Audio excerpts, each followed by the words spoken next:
Hola, muy buenas noches. Bienvenidos. Esto es 2019, son ya las 9:01 y empezamos de inmediato el programa. Hoy es viernes y para abrir nos acompaña Monseñor Pedro Barreto, cardenal del Perú. Bienvenido, Monseñor. Gracias. Gracias. Hoy ha sido un día importante porque finalmente hemos conocido a quien será el nuevo arzobispo de Lima. Usted se ha referido a él como alguien con el perfil del Papa Francisco, que no lo conoce mucho, pero que encaja en la línea que le quiere dar el Papa Francisco, la nueva orientación que le quiere dar el Papa a la Iglesia. ¿Por dónde destacaría usted esta línea? ¿Cómo profundizar para que podamos conocer un poquito más de quién es el reverendo Carlos Castillo Mastasoglio, quien será ahora arzobispo de Lima, a partir de hoy en adelante? Bienvenido. Buenas noches, Mávila, y a toda tu audiencia. En realidad, Monseñor Carlos Castillo Mastasoglio es sacerdote diocesano. Durante más de 20 años ha sido docente de la Pontificia Universidad Católica. Su formación teológica es muy importante, es un doctor en teología, pero además ha sido párroco de varias parroquias, especialmente de la parroquia de San Lázaro. San Lázaro era el padre de los pobres, aquel que dice en el Evangelio que recogía las migajas, ¿no? Y por tanto está muy cercano a la gente. Actualmente, hasta ayer, era párroco de la parroquia San Francisco Solano en Rímac. Sustituye al cardenal Cipriani en este cargo. Así es. ¿Va a marcar usted, cree, un antes y un después este cambio? Sí, yo creo que las personas no somos iguales. Entonces, él lo que va a hacer es continuar aquello, y lo ha dicho en la conferencia de prensa, que va a continuar aquello que realmente ve que es positivo y es importante. Y, lógicamente, su propia visión pastoral, que la tiene y mucho, va a aportar a enriquecer esta experiencia pastoral. Y lo importante es señalar que Monseñor Carlos Castillo, el nuevo arzobispo de Lima, es sacerdote diocesano. Es que ha salido desde lo más profundo de la arquidiócesis de Lima como sacerdote diocesano. ¿Nos puede explicar un poquito eso para entender por qué la importancia y la relevancia que le da al hecho de que sea sacerdote diocesano? Sí, porque el último sacerdote diocesano, arzobispo de Lima, fue el cardenal Juan Gualberto Guevara, arequipeño. Correcto. ¿Y cuál es la diferencia entre los que lo sucedieron? ¿Y por qué se alegra el retorno de un diocesano? Religiosos. Entiendo. El cardenal Landázuri era franciscano durante mucho tiempo. Ajá. El cardenal Cipriani es diocesano, pero del Opus Dei, claro, de la prelatura del Opus Dei. Y el Monseñor Castillo era y es miembro de la arquidiócesis de Lima. El sacerdote diocesano, a diferencia del religioso, siempre desde su ordenación sacerdotal sirve en el territorio de la jurisdicción eclesiástica de Lima. El religioso puede trabajar en cualquier parte del Perú o del mundo. Entiendo. Esa es la pequeña gran diferencia y la importancia que tienen los sacerdotes diocesanos como colaboradores especiales del obispo. Correcto. Quiero tocar otro tema porque usted ha sido víctima a través de las redes sociales, no sé si a través de otros, de una serie de críticas, luego regresamos a esta nueva etapa en el Arzobispado de Lima, sobre una posición y sobre alguna declaración que ha hecho respecto al indulto de Alberto Fujimori. Le han llovido las críticas por respaldar, digamos, que aquí se haya ejercido la justicia, ¿no? De alguna manera se le ha reprochado un poco de compasión hacia Alberto Fujimori, un hombre que se encuentra ya, él mismo ha dicho, acercándose a la etapa final de su vida y que para muchos ha sido utilizado políticamente. Lo sacaron, lo llevaron a una casa, luego lo regresan a la cárcel. Digo, si le vas a otorgar un indulto, hazlo bien y mejor, si no, no lo indultes, a vivir lo que ha vivido este hombre desde el lado estrictamente humano, ¿no?, de salir y regresar a prisión. ¿Podría explayarse un poco más en estas declaraciones o explicarnos a qué se ha referido exactamente? Sí, le agradezco, Mávila, porque Santo Tomás de Aquino tiene una frase, unas palabras, que pueden ilustrar lo que yo intenté expresar respecto a Alberto Fujimori. Santo Tomás de Aquino dice que la justicia sin misericordia es crueldad, pero la misericordia sin justicia es la madre de la disolución. Esta es frase textual, palabras textuales de Santo Tomás de Aquino. Porque tiene que haber misericordia. Una justicia sin misericordia es una crueldad. Pero mucha gente se queda con eso, ¿no? Pero en el fondo, una misericordia sin justicia es la madre de la disolución, de la separación de un pueblo, de una sociedad. Póngame un ejemplo de una situación en la que haya misericordia, más no justicia. Bueno, en realidad, como algunos comentarios que me achacan, dice, ¿cómo es posible que un cardenal de la Iglesia diga que no debe haber una misericordia sin justicia, ¿no? Es decir, en realidad, todo tiene que estar concatenado.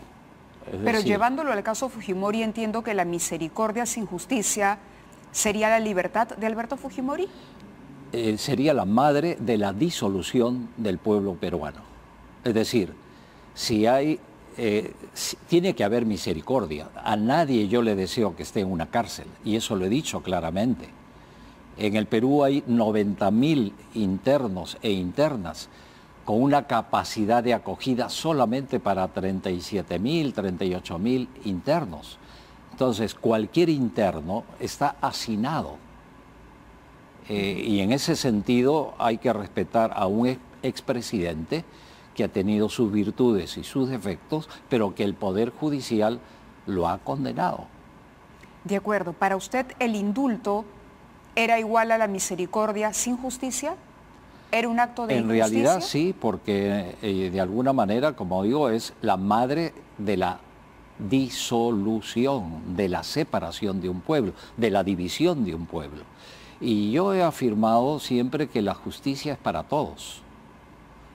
No puede haber intocables en el Perú y en el mundo, cualquiera sea su procedencia. ¿Eso lo pone de lado contrario al indulto en general, al indulto humanitario, que es una prerrogativa presidencial, digamos, donde prácticamente en base a un expediente de una comisión de garantías, el presidente decide, ¿no? Y es casi una decisión absolutamente individual, a quién indulta y a quién no? ¿Eso le parece una práctica donde no se aplica mucho la justicia? En realidad hay que darse cuenta que el indulto es potestad del señor presidente constitucional de la República.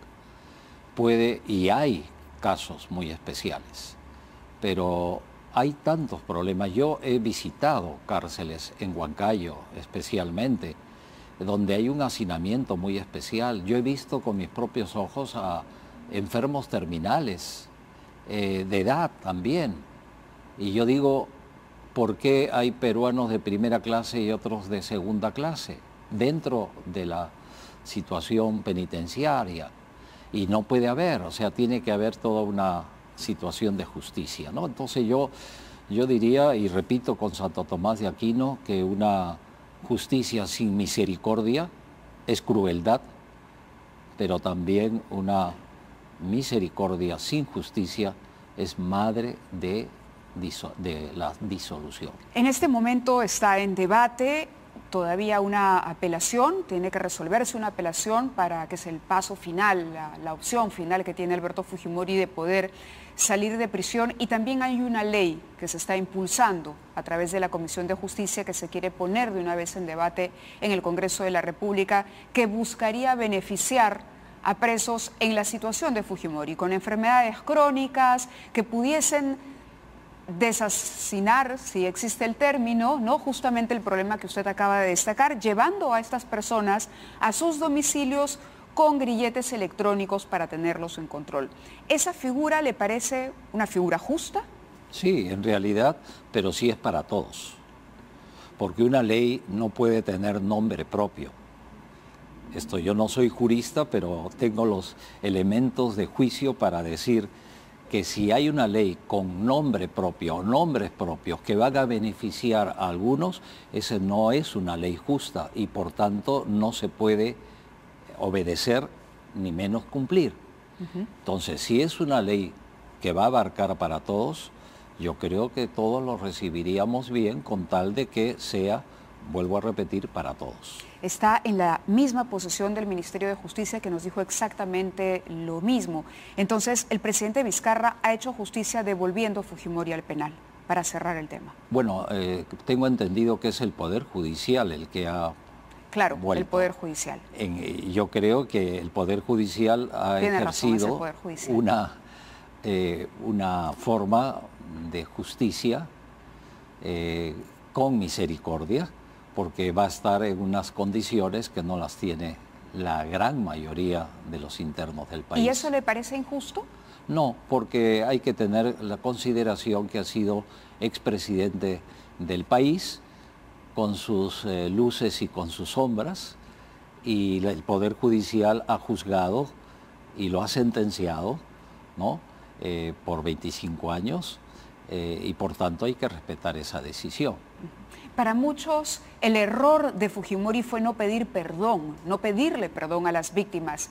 ¿Cree usted que cambiaría un poco esa... Cuando usted habla de la disolución, entiendo la figura, entiendo, si no se ejerce justicia, entonces hay víctimas y hay victimarios, ¿no?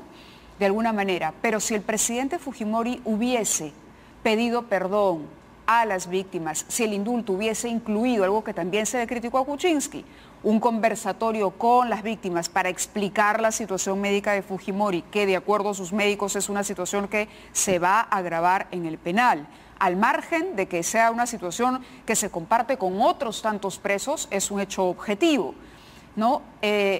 ¿Pudiese habido cambiar algo?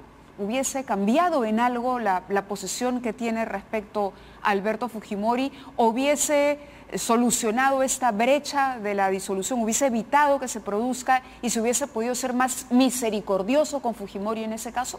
Sí, en realidad yo no puedo hablar de la persona del expresidente Fujimori, pero en la Biblia está atravesada por una palabra que es la misericordia.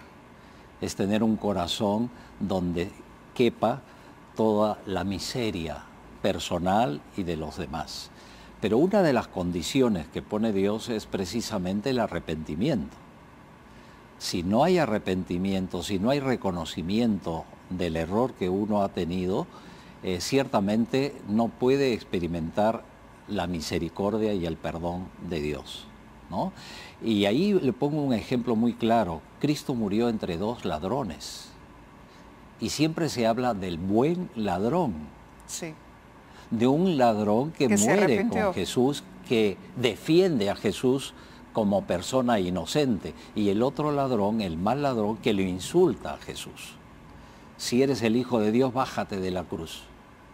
Y el otro le dice, cállate la boca, no insultes, él es inocente. Tú y yo hemos cometido muchos errores, hemos matado a la gente, hemos robado, hemos aprovechado. Y le dice, Señor, acuérdate de mí cuando estés en tu reino. Acuérdate de mí. No le pide estar. Él reconoce su propio error. Él le pide perdón a Dios. ¿Y qué le dice Jesús? Hoy mismo estarás conmigo en el paraíso. Esto no significa que Monseñor Barreto sea antifujimorista. No, no podemos nosotros desear el mal a nadie. No, pero digo, al margen de la situación de Fujimori en general, que usted tenga una postura antifujimorismo. No, de verdad. Y si alguien lo interpreta así, están equivocados. Yo lamentablemente tengo que decir lo que delante de Dios siento y pienso por el bien del país y por el bien de las personas. A nadie deseo que pasen por la experiencia de la cárcel. Es un horror.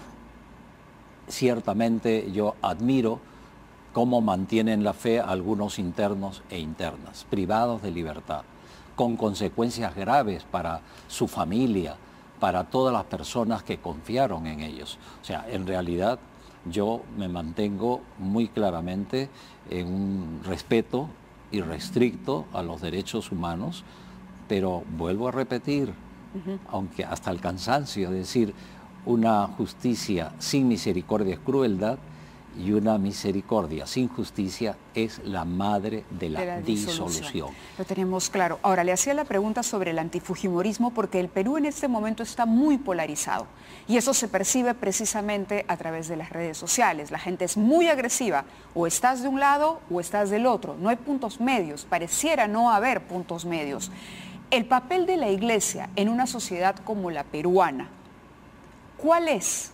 ¿Cuál debería ser? Usted acaba de decirnos, yo no quiero que se interprete como antifujimorismo lo que estoy declarando, pero usted sí ha tenido comentarios de tipo político, por ejemplo, cuando le ha pedido al Congreso alguna vez acelerar algunos trámites, algunos debates en pendiente, ¿no? Cuando se ha referido al tema de los fiscales que en su momento fueron removidos, estamos hablando de Vela y Pérez, que usted se expresó sorprendido por esa decisión, porque le parecía que no era justa, precisamente para no repetirnos. ¿Cuál es el rol entonces que debe tener la Iglesia? Y le pregunto en un momento crucial, usted es cardenal desde hace poco y hoy hay un nuevo pastor en Lima. Entonces, ¿qué podemos esperar los peruanos, los limeños, del manejo que va a tener la Iglesia Católica en medio de esta polarización política y social? Bueno, precisamente si hay algo que distingue a Jesús es precisamente la comunión, ¿no? Él mismo llorando, dice el Evangelio, contemplando Jerusalén, dijo: Jerusalén, Jerusalén, yo he querido reunirlos como la gallina, sus polluelos, y ustedes no han querido. Entonces, el papel de la Iglesia es el papel de Cristo. A veces nosotros sufrimos con mucha gente porque queremos unir, queremos reunir a todos como una familia. Y también sufrimos porque el Perú está desgarrado. Cardenal, eso suena estupendo, pero aquí yo tengo declaraciones, por ejemplo, la reacción ágil del Ejecutivo en la persona de Martín Vizcarra nos ha dado otra manera de actuar. Me parece alentador que en medio de las dificultades haya firmeza en la lucha contra la corrupción. Usted tomó abiertamente postura a favor de la decisión de Martín Vizcarra cuando presenta este proyecto de ley para declarar en emergencia el Ministerio Público luego de que quitaran de sus cargos a los fiscales del equipo especial. Pero hay otro sector de la población que consideraba que el señor Chávarri tenía la potestad de hacerlo y que más bien era una intromisión del presidente. Usted se puso de uno de los dos lados. ¿Cómo encaja el concepto de unión en un ejemplo como el que le estoy dando? Sí, es un ejemplo muy claro que sufrimos todos los peruanos. Y yo creo que todos nos sentimos muy aliviados cuando presentó su renuncia a ser fiscal de la nación. Yo no estoy diciendo en mis declaraciones que apoyo la propuesta de Vizcarra, del presidente Vizcarra. Pero acá dice respaldó. El cardenal respalda la iniciativa de Martín Vizcarra y espera que el Congreso no haga artimañas políticas para retrasar ese pedido. Eso es verdad, yo me ratifico. Pero, es una declaración política. En el sentido amplio. No estoy apoyando un partido, estoy apoyando a un presidente de la República que se atrevió a escuchar la población que clamaba justicia, honestidad. Entonces, Y cuando se refiere a que el Congreso no haga artimañas políticas, ¿a quiénes se refiere? Bueno, pero... Ahí sí habla de partidos. Bueno, ciertamente. Porque el Congreso está compuesto por bancadas y las bancadas son parte de partidos. Y hay artimañas políticas. Y hay artimañas políticas. Hay juegos bajo la mesa. Exacto. Entonces, yo cuando digo artimañas, es una palabra quizá muy peruana, muy limeña, ¿no? Y ahí me salió esto, pero yo reconozco, hay artimañas políticas. En agosto, por ejemplo, el presidente Vizcarra presentó proyectos en beneficio de toda la población, no de un partido. Y hizo muy bien con el referéndum, ¿no? Pero las artimañas significa que ahí están durmiendo el sueño de los justos, todos esos proyectos. ¿Eso no son artimañas políticas?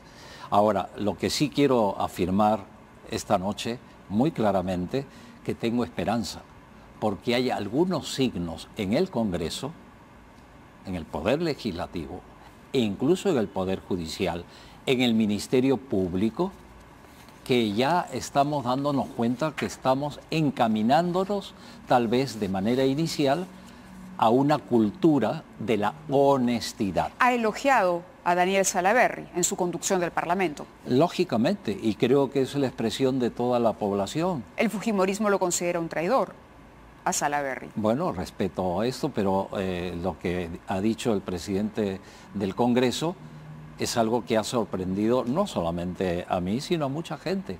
¿Por qué? Porque tenemos que pensar en una armonía entre los poderes, no enfrentamientos. Hay autonomía, pero armonía necesaria entre el Poder Judicial, Poder Legislativo y Poder Ejecutivo. Pero ¿no es peligroso apoyar a alguien o respaldar a alguien que de pronto, digo, no está haciendo esto por el bienestar del Congreso, sino porque es consciente que su partido político ha caído en desgracia y hay una conveniencia y una ambición política también? Bueno, eso yo no puedo juzgarlo, pero los frutos, cuando un Congreso de la República, hay que felicitar a los congresistas, y ahora lo digo abiertamente, porque en enero nunca se reunían. Incluso, y ahora sí los felicita a todos. A todos. Incluyendo a Fuerza Popular. Totalmente. ¿Cuál es su impresión sobre Fuerza Popular? Es una pregunta un poco especial, Mávila.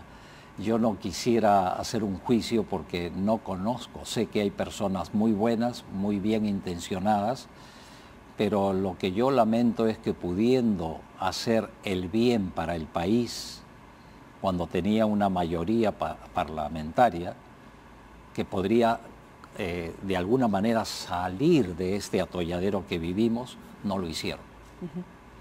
Esto para mí es no es un juicio político, sino un juicio real. Tener en sus manos el poder legislativo, podían legislar para bien del país con armonía con el presidente de la República, el Poder Judicial, el Ministerio, y ponernos todos de acuerdo. Y también lo siento del lado del trabajo del equipo especial, a quien muchos han dicho, Keiko está presa, pero ¿qué se hace con Toledo? ¿Qué ha pasado con Humala? ¿Qué ha pasado con los otros? Sobre el tema de Keiko Fujimori en prisión versus, por ejemplo, la impunidad de la que está gozando Alejandro Toledo, porque parece que somos incapaces de poder extraditarlo de Estados Unidos. Ahí también hay un desequilibrio de justicia. Es cierto, porque como se dice, cuando llueve todos se mojan. Es decir, ahí nos preguntamos qué está pasando, quién está fallando. De repente él está utilizando su nacionalidad norteamericana. Bueno, lo está haciendo, ¿no? Su residencia o la ventaja que tiene. Exacto. Pero ahí yo creo que a todos por la misma medida. Y creo que el Perú está dando un ejemplo dentro de una tempestad muy grande y de gran corrupción que queremos salir, pero tenemos que salir juntos. ¿Le entusiasma el trabajo del equipo especial? ¿Le entusiasma que vaya a llegar información desde Brasil? ¿Le parece importante? Creo que todo va a ayudar a esclarecer la verdad, porque también los jueces y fiscales no pueden juzgar de habladurías. Tiene que haber pruebas. Y creo que la colaboración eficaz no está dando los resultados. Pero vuelvo a insistir, eso está en manos del Poder Judicial y tenemos que confiar en Pero ellos. lo respalda en lo que se está haciendo hasta el momento. Lógicamente, y lo respalda la sociedad. Nosotros como peruanos, peruanas, tenemos que felicitarnos por este camino inicial de conseguir una cultura de la honestidad, desde lo más pequeño hasta lo más grande. ¿Lo ha hecho mejor Vizcarra que sus antecesores? Bueno, yo diría que el presidente Vizcarra, si ha habido algo que yo reconozco y reconocen mucho, es que ha sabido escuchar al pueblo. Y la democracia es precisamente escuchar al pueblo, discernir también para ver qué camino es el mejor, pero sobre todo poner en práctica. El Perú de hoy es distinto de hace un año y creo que la democracia va a salir ganando. Entonces me ha respondido que por lo menos es mejor a Kuczynski. Porque si hacemos el retroceso al año... Bueno, el presidente Kuczynski está proceso judicial, ¿no es cierto? Sí lo entiendo, sí lo entiendo. Lo que me llama la atención, Mávila, es que al principio destituyeron a los fiscales, ¿no?, que llevaban casos muy especiales, después también al juez, que también estaba ¿También llevando... le parece esa una injusticia? No, me parece raro, y que después lo vuelvan a poner, es decir, hay cosas que no están bien. No están bien. No están bien, definitivamente no están bien. Estamos en un momento de transición, dirían algunos, ¿no? Y transición con esperanza. Yo, sinceramente, si hay algo que quiero transmitir esta noche, y te agradezco mucho esta oportunidad, es la esperanza. El Perú está cambiando, pero tenemos que cambiar la mentalidad. ¿Es caviar, monseñor? Yo la verdad es que no sé qué significa caviar. No sé. Así medio rosado. Ah, que me explique. Eso, el ser caviar, para mí, manera de vivir y de actuar, no está en el Evangelio. No está. Sino, yo lo que intento con todas mis limitaciones es seguir a Jesús. De acuerdo. Y seguir a Jesús no creo que sea caviar. Tampoco izquierdista. Bueno, Jesús fue muy claro, muy lúcido, ¿no? Y ante la situación de injusticia, él agarró un látigo. ¿Entonces sí es izquierdista? No, Jesús agarró un látigo. Le pregunto a monseñor Barreto. Yo soy de Jesús. Correcto. ¿Eso qué significa? ¿Centro, derecha, izquierda? Bueno, para Jesús no hay ni centro, ni derecha, ni izquierda. Muy bien. Aunque en el juicio final él separará a los de la derecha y la izquierda. Correcto, monseñor. Pero soy realmente un entusiasta de un Perú que se está abriendo a la esperanza, pero con la verdad, con misericordia, pero una misericordia con justicia. De acuerdo. Porque si estamos divididos, como indicaba Mávila, es porque hay injusticias, y la justicia es para todos. Muchas gracias por haber estado con nosotros, monseñor Barreto. Siempre es un placer tenerlo aquí en estudios. Gracias. Hacemos una pausa y vamos a regresar con otro invitado.